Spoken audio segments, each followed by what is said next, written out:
I've had a bit of a paradigm shift, if you will.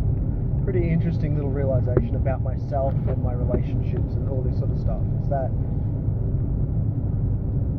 about 2 years ago I went out with this girl, and our relationship was every single type of relationship you can think of rolled into one. At times, there were times when it was everything. It was everything from Stepford wife type to absolute party animal to abusive girlfriend to just we are goddamn motherfucking soulmates, me and her, to just homeboys, just homebodies hanging out with each other, just loving life, watching movies, cuddling up, to animal in the bedroom, to like, you freaking name it. We went through that at some stage. It was us, and then we went through phases basically of all these different things, and like when it was bad, there's nothing really compares to how terrible it was.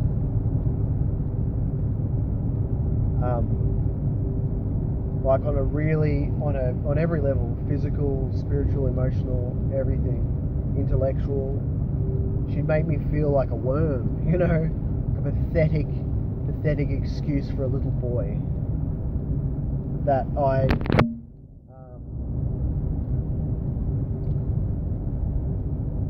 she'd belittle the relationship, she'd belittle me, she'd be like, you know what, who do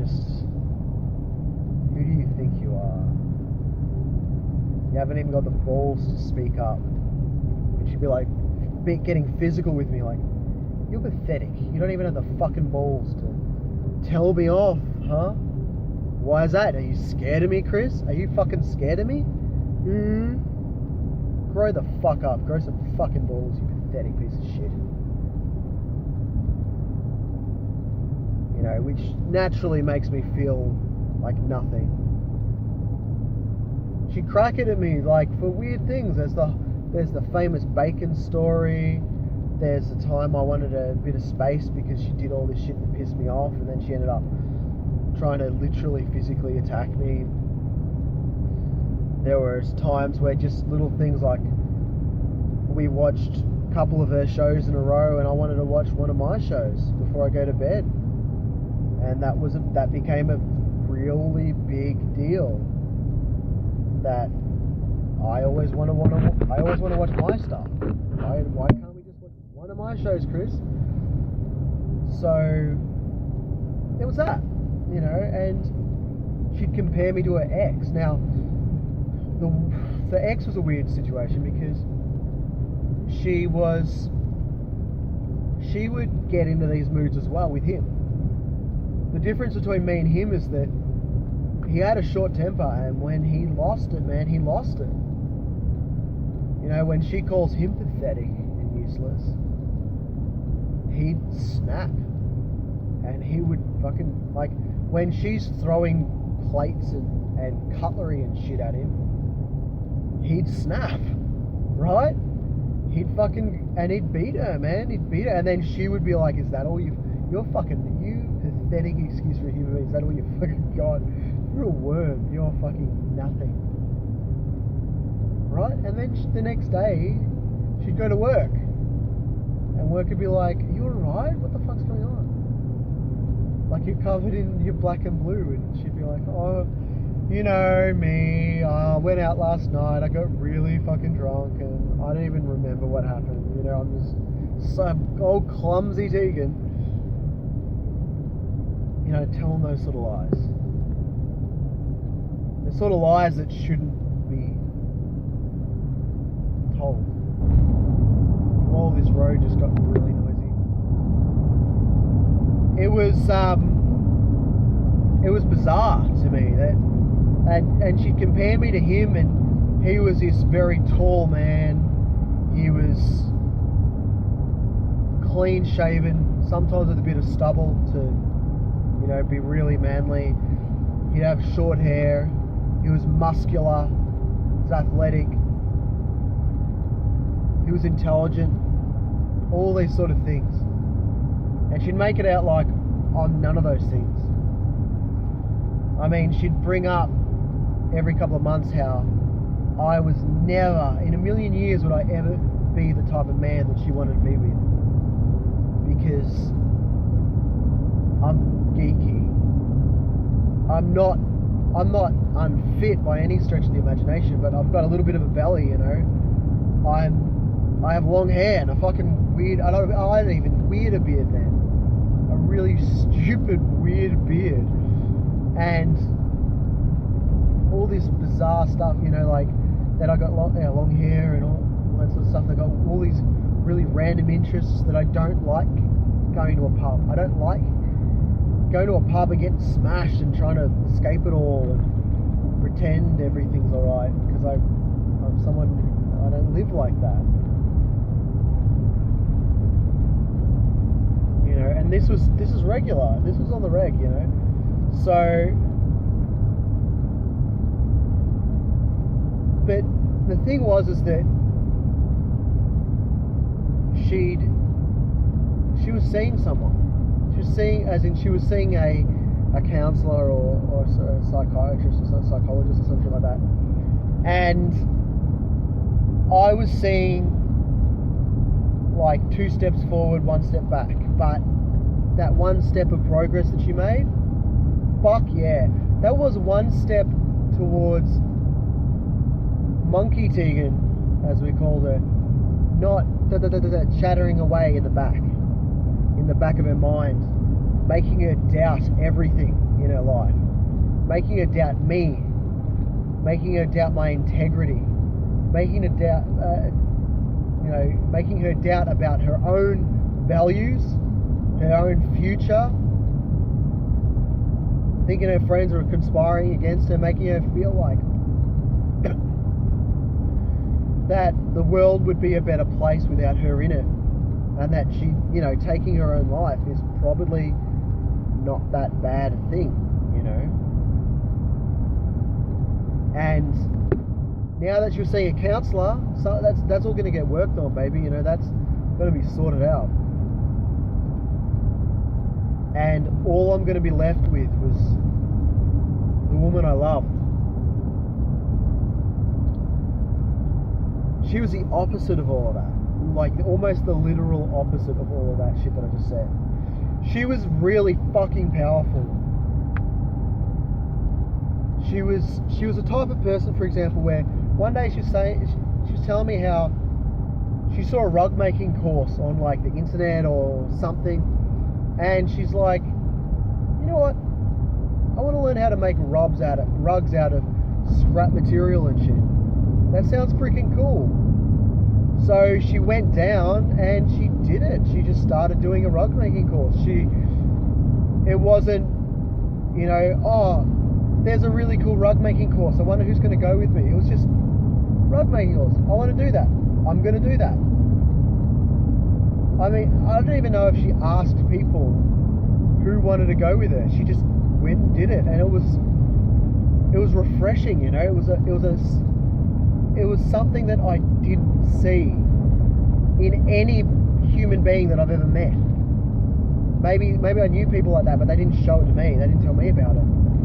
So, and that rubbed off on me. That made me feel more powerful, made me feel more independent to the point where maybe, yeah, I should go out and do things for myself like that.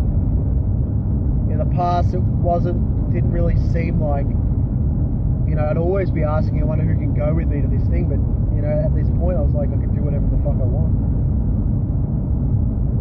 You know, she was the first woman to really make me feel attractive and sexy and made me feel masculine.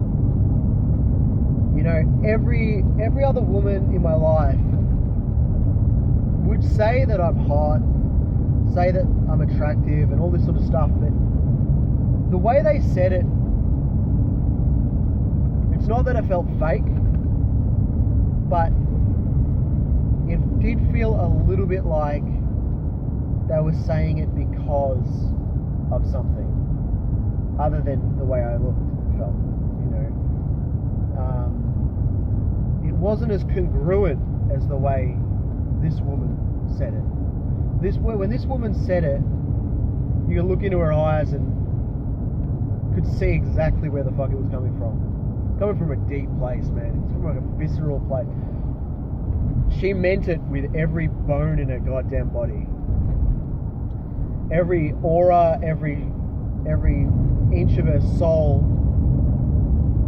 would try to use these feeble mouth noises to try and explain to me, to try and make me understand what was actually in her head in terms of what she thought of me, intellectually, physically, and spiritually, right? And it really resonated. When she said that, it would resonate. And she would talk like, there were times when she would talk like this from time to time with friends of mine, or even family or friends of hers. I caught her, I overhear her saying these things to friends or family on the phone or whatever, or later on when I caught up with friends of mine, and they would relay back to me, yeah, you know what, she was saying this about you, and this and that about you, and which leads me on to like how she would really fucking listen. She'd really listen to me. She'd listen to my passions. She'd listen to what I have to say. I mean, look, when it was bad, she would listen to what I say and really pick it apart and take it all out of context. But at the same time, you know, when it was good, she would really, really, really, really, really listen. And she would not just listen because she could see I was passionate about it. She would listen because I was passionate about it, but also because she wanted to understand it. She wanted to get me. She wanted to get my hobbies. She wanted to get my soul. She wanted to get what made me Chris. And it got to the point where there was this one time I had a friend, and first of all, she's a woman that isn't actually all that interested in, for example, speakers. Speakers are my passion, but this friend of mine is not passionate about speakers. She doesn't know about things. She doesn't know what questions to ask, or she doesn't even ask the questions because she's not interested in speakers. But she learnt so much from Tegan that a friend of hers was going to buy some speakers. And this friend of mine was like, actually, yeah, those speakers are probably alright, but I think you're probably better off with this type of speaker instead, because like you might run into these problems if you get that type of speaker, and you're probably better off with this. I mean, that might be fine, but you might be better off with this because it's a better quality, and it's made out of this technology and blah blah blah blah blah. And she learnt this off Tegan, and when I heard that she learnt so much off Tegan, that Tegan got to the point where she not only understood me, but she understood to the point where she could teach it to other people, my jaw hit the floor. Because this was also after we broke up, so my jaw hit the floor, and I was just like, I can't believe that. That is mental. I've never had a friend, let alone a partner, talk like that, or understand me like that. Understand me like that. It was never like that. So I knew, and there were other times when I'd overhear her talking behind my back about me, about all of how clever I am. Like she didn't plan for me to hear, but I'd be working outside as well, and I'd hear it. And finally, there were also, and so yeah, she'd be just, I'd be a world. I'd be her world. And she respected me, and she loved me to the point where, yeah, she'd be talking about me. She knew me inside and out. And it was incredible. It was incredible to even have experienced that sort of love. When she says, when a woman like that says that she loves you, she doesn't even have to say very much. And when I've been lame and looked at pictures of her, and even just the look in her eyes, you can just see it. You don't have to be like, there's no doubting that we're not friends. Like, we're not just friends. We're a little bit more than that. Like, the love just beams out of her and flows in me. It's bizarre. So, back on to how she made me feel. She made me feel all those things. And she also made me realise how I made her feel. I made her feel like a woman. Which sounds bizarre to say out loud, but unlike... I could tell that I made her feel powerful. I could tell that I made her feel strong. I know that I made her feel feminine and sexy and just gorgeous inside and out. I knew that I was making her feel that way. But that was normal. Like that I had that power to make her feel that way. Which then just made me feel like even more of a man. Made me feel even more powerful again. Because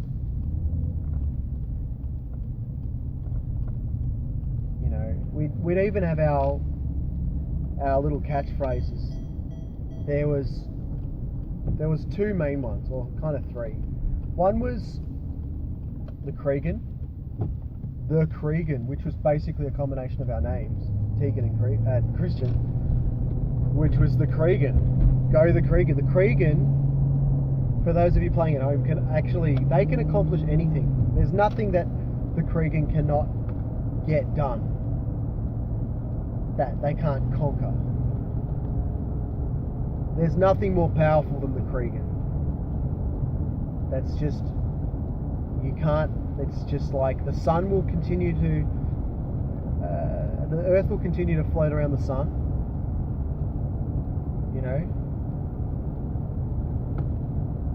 Cregan can do anything. There was also so much,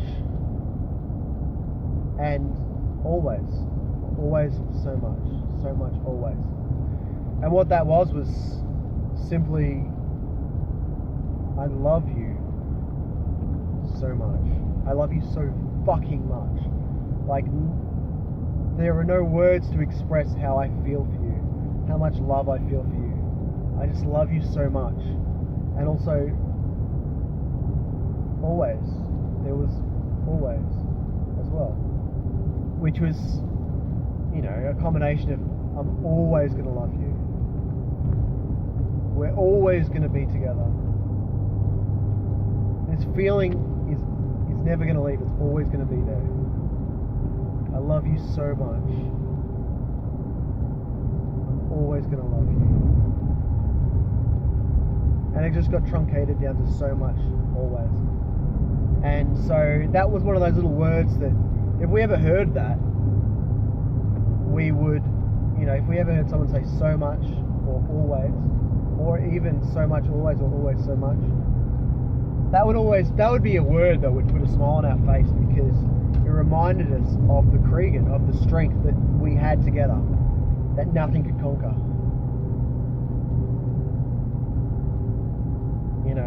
So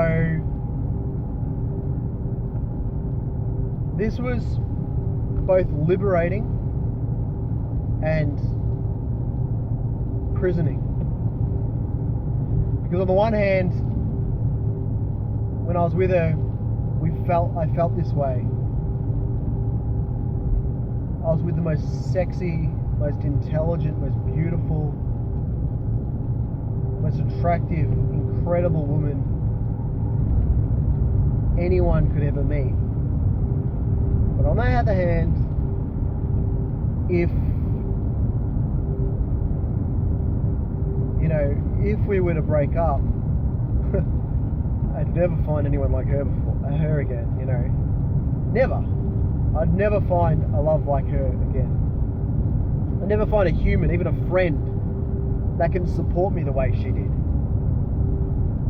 Who made me believe in myself the way she did. You know? That feeling. And I went out with a couple of girls after her, but I ended up breaking up with them because I would compare them to her. Because she was the pinnacle of femininity, of a partner, of love, of all these things. And they set the standard. She set the standard that every woman has to step up to. Because I'm never going to feel that with anyone else. You know, and all on the other side, she also set the standard for how low I'm going to feel, and basically set the standard for the things I'm not going to stand for. I'm never going to stand for being treated that way ever again. And so there was this conundrum though where I'm like pretty much going to die alone, because never going to find a woman like her, but I can't be with her because, you know, we started talking a little bit later after we like a year after we broke up or something like that, and it's, you know what, she was much better, but she sort of almost rearranged the surface to make it look like it's a lot more stable, but underneath it's still thin ice, you know. It's still thin ice that can crumble if I step on it. It's still not, it's just putting makeup over an ugly thing, you know. Not an ugly thing, but something that's not what it is.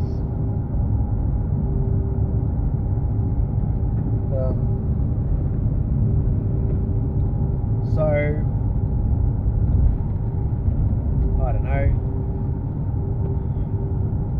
I was like, for a long time, the only thing I can do is focus on my goals. And for a long time it was sort of like, you know what, this is a really good motivation. Now that I'm single, I can do whatever the fuck I want. I can get all this shit done that I can't do when I have a partner who is needy. Because I mean, other than the 2 relationships I had after her, every other relationship, which were all long-term relationships, you know, as far as I'm concerned, all my long-term relationships had been like really needy. That was normal to me. I never experienced any different. And relationships equal not getting your stuff done, bending to their whim and all that sort of stuff, you know. So there's that.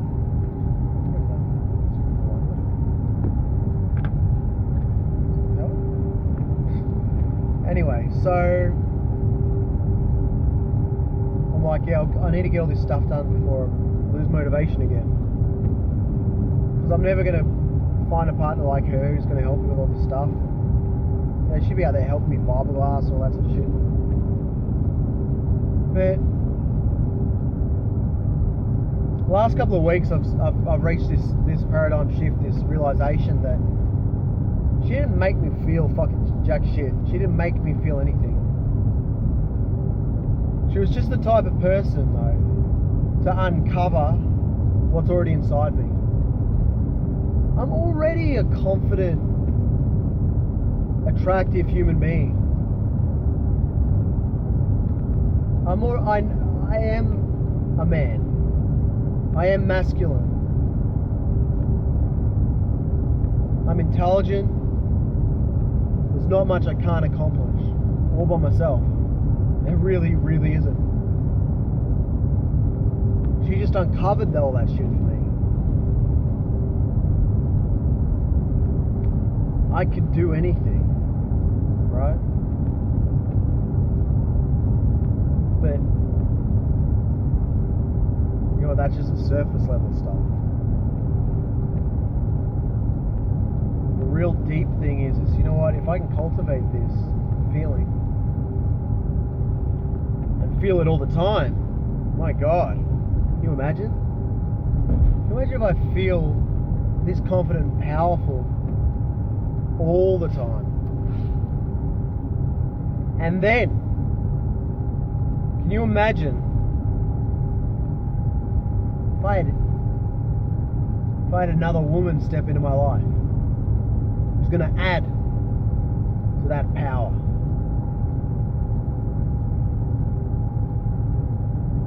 She doesn't need to be. She doesn't have to reach this standard that I've set. I mean, she cannot be the standard I won't accept.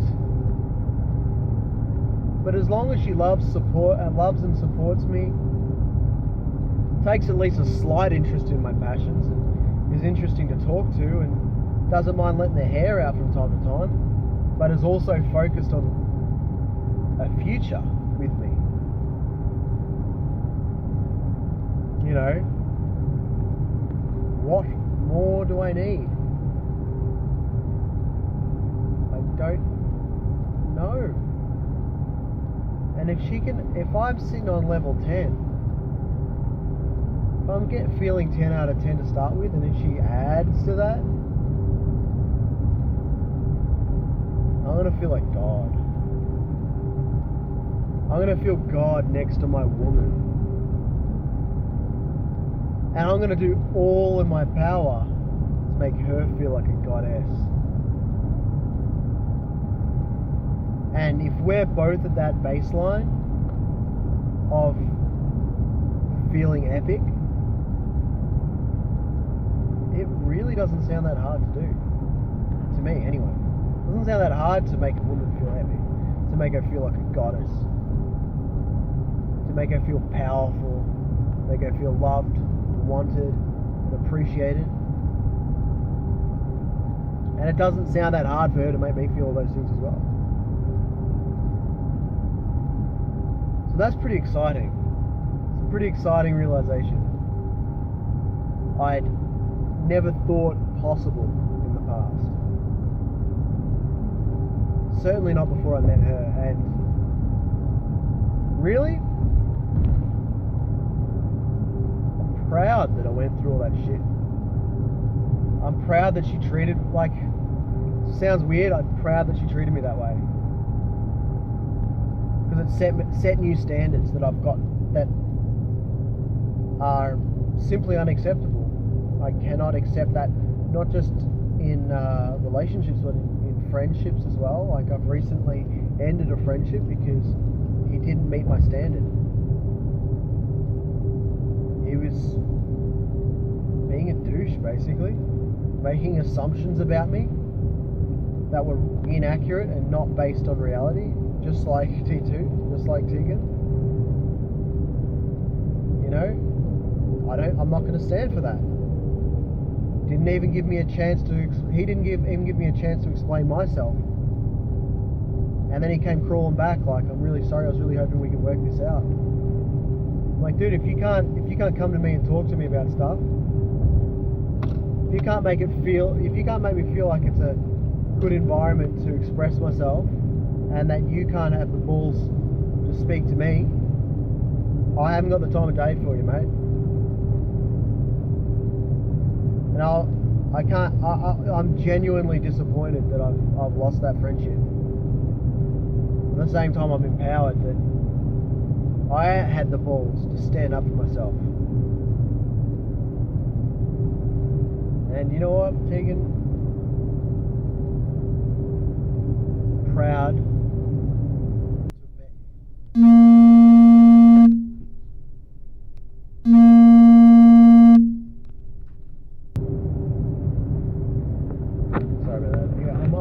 to have met you. I'm proud to have experienced you. I'm proud to have gone through all that. I'm proud of how much I've grown and how, you know what, I kind of don't need you to feel that way. Like, you're not the, you don't cause the chemical reaction to make me do that. I am a lot more whole than I felt before. And it's thanks to you.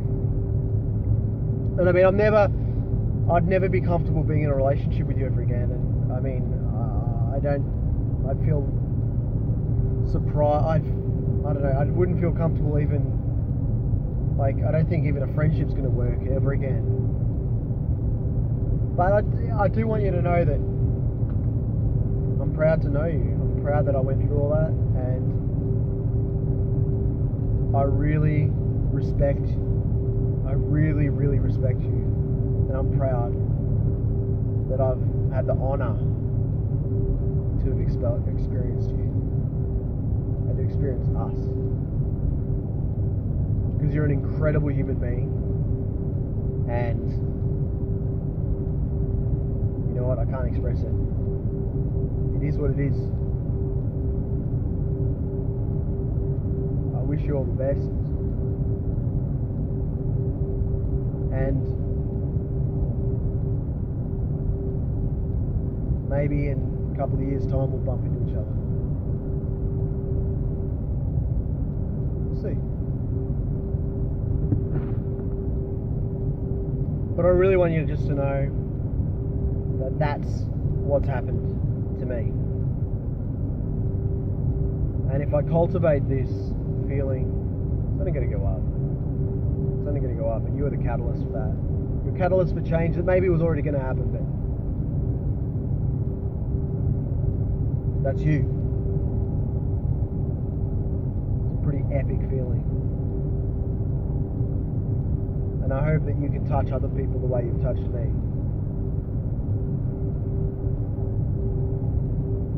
I really do.